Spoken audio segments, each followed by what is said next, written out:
Bismillahirrahmanirrahim. Assalamualaikum warahmatullahi wabarakatuh. Alhamdulillahilladzi bi ni'matihi tatimmus shalihat. Wassalatu wassalamu ala sayyidis sadat sayyidina wa maulana Muhammadin wa ala alihi wa sahbihi ajma'in, amma ba'd. Qala Allah subhanahu wa ta'ala fil Qur'anil Karim, a'udzu billahi minasy syaithanir rajim. Bismillahirrahmanirrahim. Qul hal yastawi alladhina ya'lamun walladhina la ya'lamun innama yatadhakkaru ulul albab. Shadaqallahu maulanal azim. Hadirin dan hadirat para musyrif dan santri pesantren tahfiz Madinah Quran yang insya Allah kita semua selalu dalam rahmat dan maghfirah Allah subhanahu wa ta'ala. Alhamdulillah, kita bersyukur kepada Allah atas berbagai nikmat yang Allah limpah curahkan pada kita, wabil khusus nikmat iman dan Islam. Mudah-mudahan dengan iman dan Islam Allah bahagiakan dan selamatkan hidup kita, keluarga kita, anak-anak keturunan kita, dunia dan akhirat. Mudah-mudahan dengan iman dan Islam kelak Allah subhanahu wa ta'ala anugerahkan pada kita husnul khatimah, dan mudah-mudahan dengan iman dan Islam kelak Allah subhanahu wa ta'ala pertemukan kita dengan kekasih hati kita, Nabi besar Muhammad sallallahu alaihi wasallam, meraih syafaat beliau, berkumpul bersama orang-orang yang saleh di dalam surganya Allah subhanahu wa ta'ala. Amin, amin, amin, ya Allah, ya Rabbal Alamin. Jamaah rahimakumullah, sebelum kita mulai ta'lim, mari sama-sama kita bacakan suratul Fatihah sebagai doa dan munajat kita kepada Allah subhanahu wa ta'ala untuk kesembuhan sahabat-sahabat surga kita. Wabil khusus sahabat surga kita Bapak Haji Ari Gunawan Murtomo yang saat ini masih dirawat di Rumah Sakit Pondok Indah. Mudah-mudahan Allah bersihkan penyakit beliau, Allah sembuhkan penyakit beliau, Allah kembalikan kesehatan beliau, dan Allah jadikan penyakit yang sedang beliau alami sebagai pelebur dan penggugur dosa-dosa beliau. Dan juga kita doakan untuk sahabat surga kita, istri dari Bapak Sultan yang saat ini sedang menjalani kemoterapi. Kita doakan mudah-mudahan pengobatannya berjalan dengan lancar, dan mudah-mudahan penyakitnya Allah subhanahu wa ta'ala bersihkan dan dijadikan penyakitnya sebagai pelebur dan penggugur dosa-dosanya. Dan kita mendoakan mudah-mudahan Allah berkahi kesehatan kita sehingga semakin sehat tubuh kita, semakin istiqamah beribadah kepada Allah subhanahu wa ta'ala. Ala hadhihi niyat wa likulli niyatin salihah wa ila hadratin Nabi Muhammadin sallallahu alaihi wasallam. Al-Fatihah. A'udzu billahi minasy syaithanir rajim. Bismillahirrahmanirrahim. Alhamdulillahi rabbil alamin arrahmanir rahim maliki yaumiddin. Iyyaka na'budu wa iyyaka nasta'in. اهدنا الصراط المستقيم صراط الذين أنعمت عليهم غير المغضوب عليهم ولا الضالين. آمين آمين آمين آمين ya Allah ya Rabbal Alamin. Jamaah rahimakumullah, pada kesempatan ta'lim pagi ini kita akan melanjutkan pembahasan kitab Asy-Syama'il Al-Muhammadiyah yang membahas tentang bagaimana keseharian baginda Nabi Muhammad sallallahu alaihi wasallam. Bab yang akan kita bahas pada kesempatan ta'lim kita pagi hari ini yaitu maja'a fi ibadati Rasulullah sallallahu alaihi wasallam. Hadis-hadis yang menerangkan tentang bagaimana beribadahnya baginda Nabi besar Muhammad sallallahu alaihi wasallam. Hadis yang diriwayatkan oleh Al-Mughirah bin Syu'bah radhiyallahu anhu wardah qala, beliau berkata, Qama sallallahu alaihi wasallam hatta intafakhat qadamahu. Faqila lahu atatakallafu hadha wa qad ghafara Allahu laka ma taqaddama min dhanbika wa ma ta'akhkhar. Qala afala akunu 'abdan syakura. Dari Mughirah bin Syu'bah radhiyallahu anhu, beliau melihat baginda berdiri pada saat sholat sampai kedua kakinya bengkak. Lalu kemudian ada yang bertanya, "Ya Rasulullah, apakah engkau akan terus memaksakan diri seperti ini, sedangkan Allah telah mengampuni dosa-dosamu yang terdahulu ataupun yang akan datang?" Lalu kemudian Baginda Nabi menjawab, dan ini mengajarkan akhlak yang mulia kepada kita. Kata baginda Nabi, apakah aku tidak pantas untuk menjadi hamba yang bersyukur? Allahumma salli ala Sayyidina Muhammad wa ala ali Sayyidina Muhammad. Ketika Allah sudah mengampuni semua dosa beliau, ketika surga sudah ada di tangan beliau, bahkan beliaulah yang memiliki kunci surga. Karena pintu surga tidak akan dibuka kecuali setelah diketuk oleh beliau. Itu semua sudah ada di tangan beliau. Artinya sudah pada posisi amat sangat aman dunia akhirat. Tapi ibadah beliau tetap sampai bengkak kedua kakinya. Dan alasan beliau adalah karena beliau ingin menjadi hamba yang bersyukur. Allahumma salli ala Sayyidina Muhammad wa ala ali Sayyidina Muhammad. Jamaah rahimakumullah, kehidupan kita di dunia ini akan selamat dan juga sampai ke akhirat selamat kalau diiringi dengan dua hal, sabar dan syukur. Itulah yang membuat hidup kita di dunia selamat dan di akhirat pun selamat. Sabar dan syukur. Dan inilah yang dicontohkan oleh baginda Nabi Muhammad sallallahu alaihi wasallam. Jamaah rahimakumullah, diriwayatkan pula dari Abu Hurairah radhiyallahu anhu qala. Hadis ini mirip sekali, namun perawinya kali ini adalah Abu Hurairah. Karena Rasulullah sallallahu alaihi wasallam yusalli hatta tarima qadamahu. Qala faqila lahu ataf'alu hadha wa qad ja'aka inna Allah qad ghafara laka ma taqaddama min dhanbika wa ma ta'akhkhar. Qala afala akunu 'abdan syakura. Baginda Nabi, kata Abu Hurairah, kalau sholat sampai, jamaah rahimakumullah, tarima. Tarima itu ya bengkak. Sampai bengkak kedua kakinya. Masya Allah. Sampai bengkak kedua kakinya. Lalu kemudian ada orang yang mengatakan, apakah engkau melakukan hal ini? Atau mengapa engkau melakukan hal ini ya Rasulullah? Sedangkan Allah telah mengampuni dosa-dosamu yang terdahulu dan yang akan datang. Dan jawaban Nabi adalah, afala akunu abdan syakura. Apakah aku tidak pantas untuk menjadi hamba yang bersyukur kepada Allah Subhanahu wa taala karena diberikan nikmat seperti itu.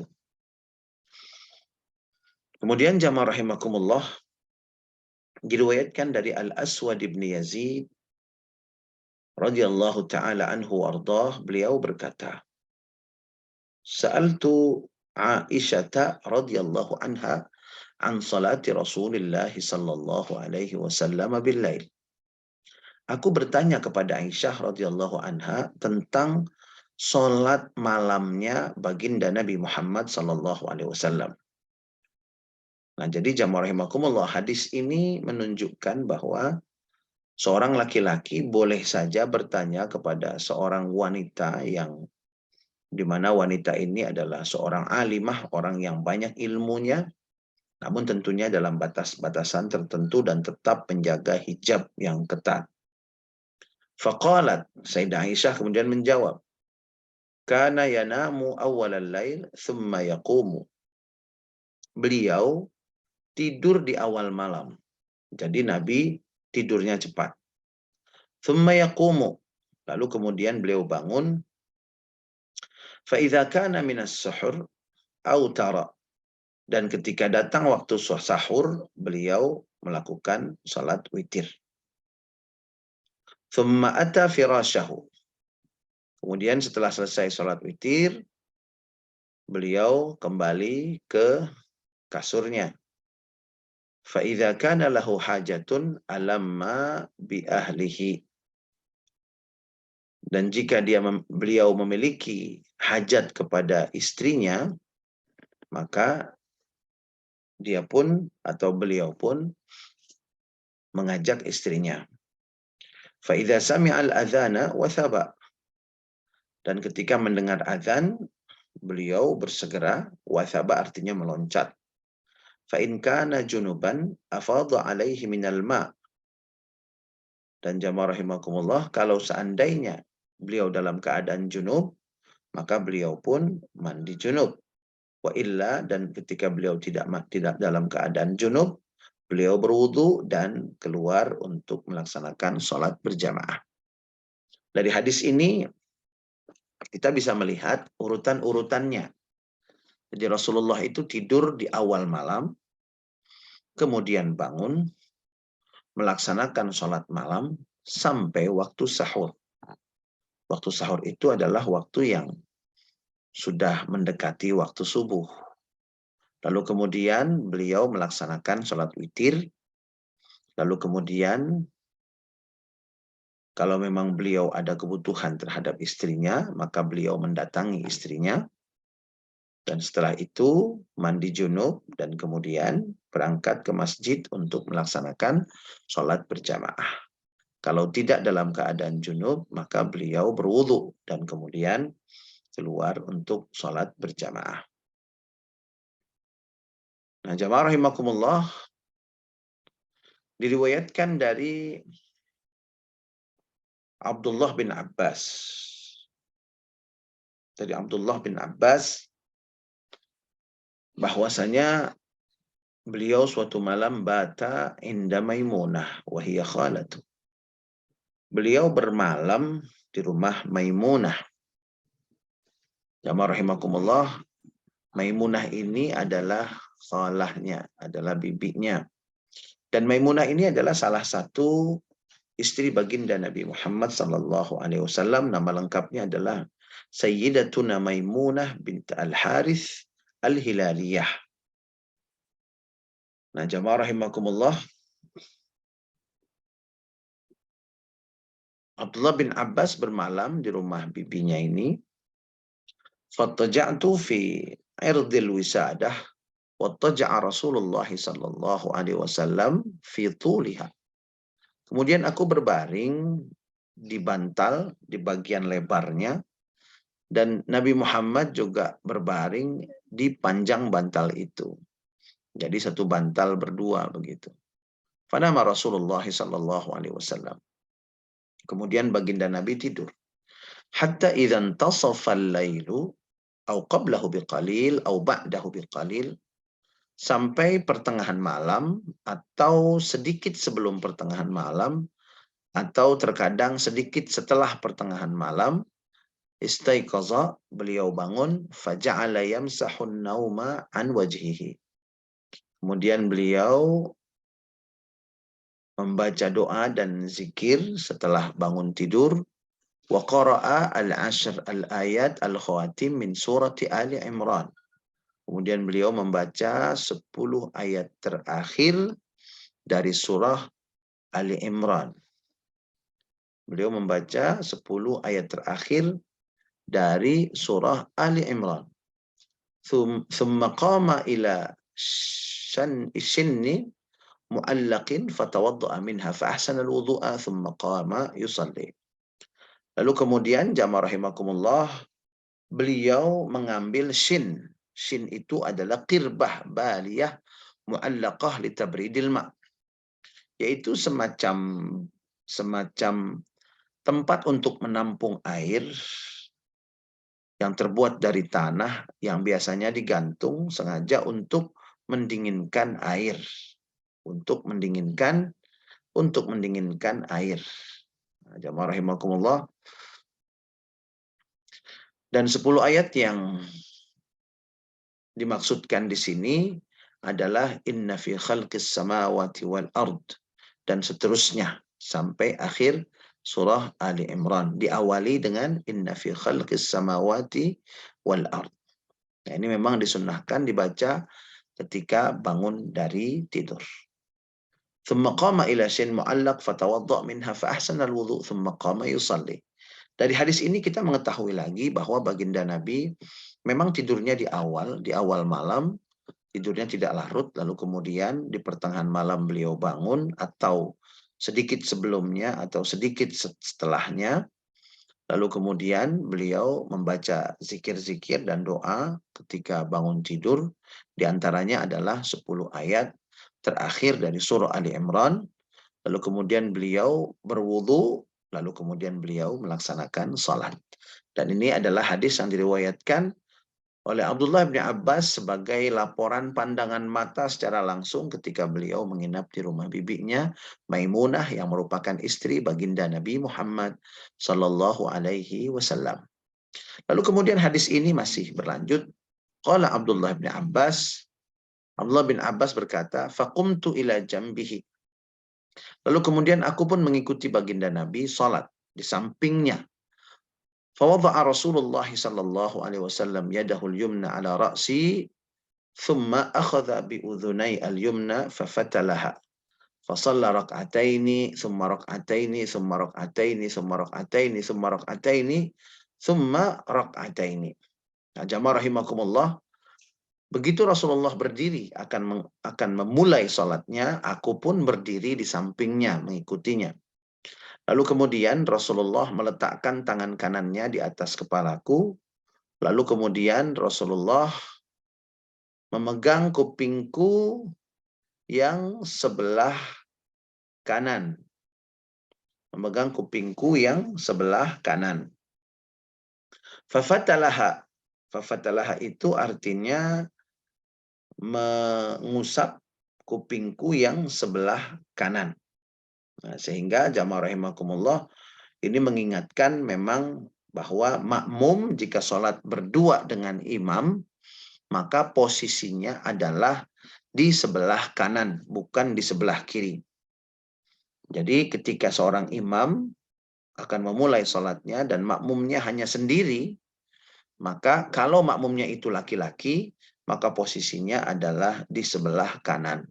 Sedangkan jika makmumnya itu perempuan, maka tetap posisinya adalah berada di belakang imam tersebut. Nah, inilah yang dilakukan oleh baginda Nabi, memberikan pelajaran kepada Sayyidina Abdullah bin Abbas radhiyallahu taala anhu wa ardhah. Fa shalla rak'atain, lalu kemudian beliau memulai salatnya 2 rakaat.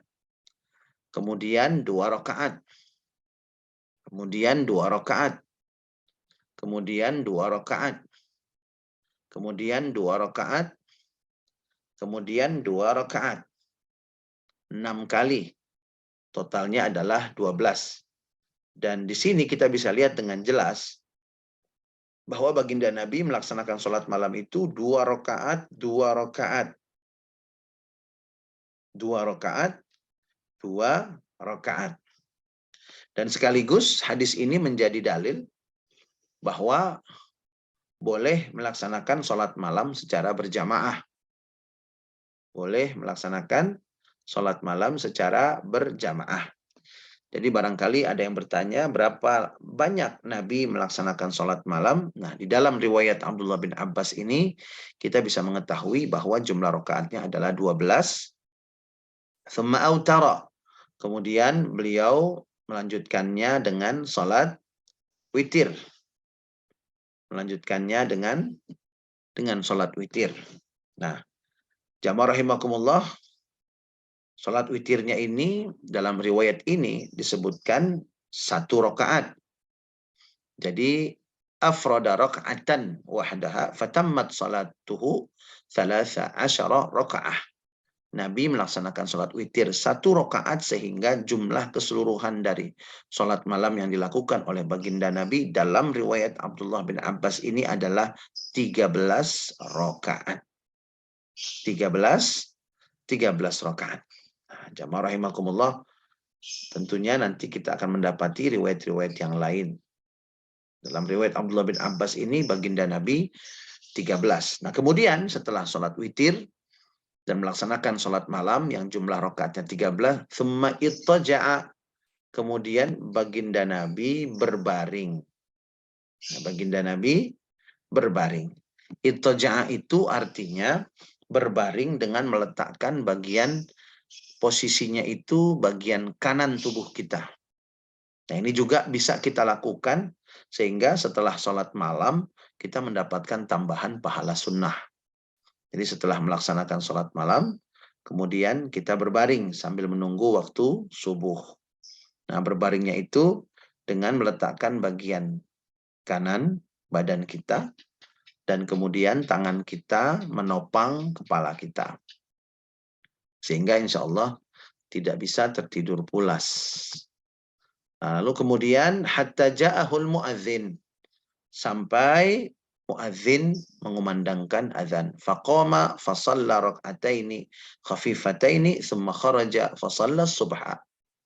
Begitu azan berkumandang di Masjid Nabawi yang dekat dengan, atau bukan dekat, tapi melekat dengan rumah baginda Nabi, beliau pun berdiri, lalu beliau sholat 2 rakaat khafifatain, 2 rakaat yang ringan. Nah, jamaah rahimakumullah, kalau kita melihat ada orang sholatnya itu cepat, maka kita lihat bukan gerakannya yang cepat sesungguhnya yang dicontohkan baginda Nabi, tetapi yang ringan bacaannya.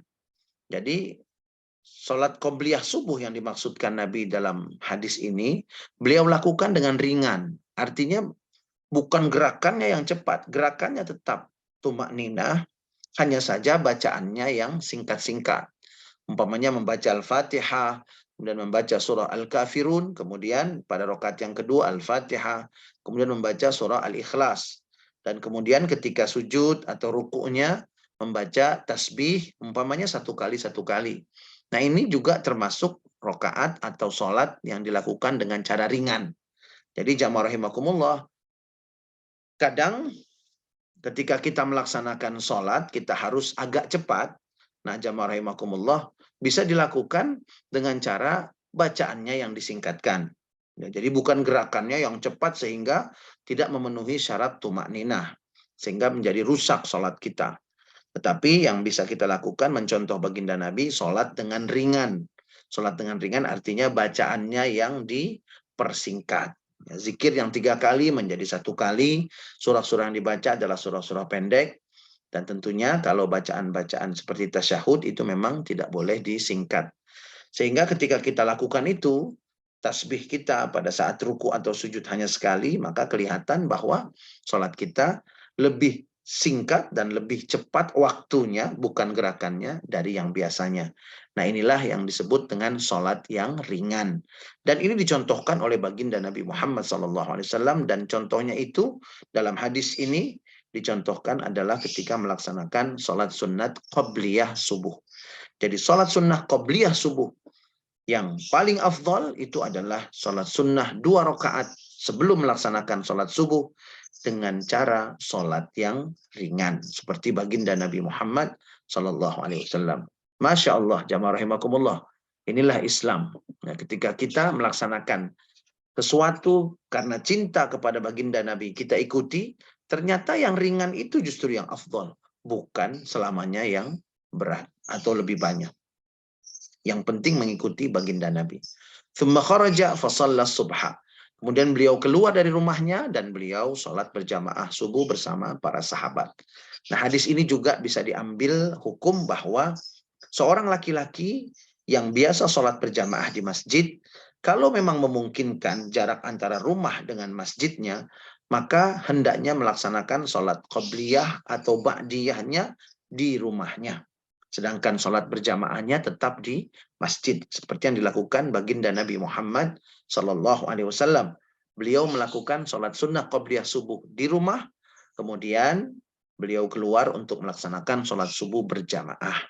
Nah, ini jamaah rahimakumullah, dalam riwayat lain disebutkan bahwa kita ini harus menjadikan rumah kita tempat sholat kita juga, tempat sholat-sholat sunnah.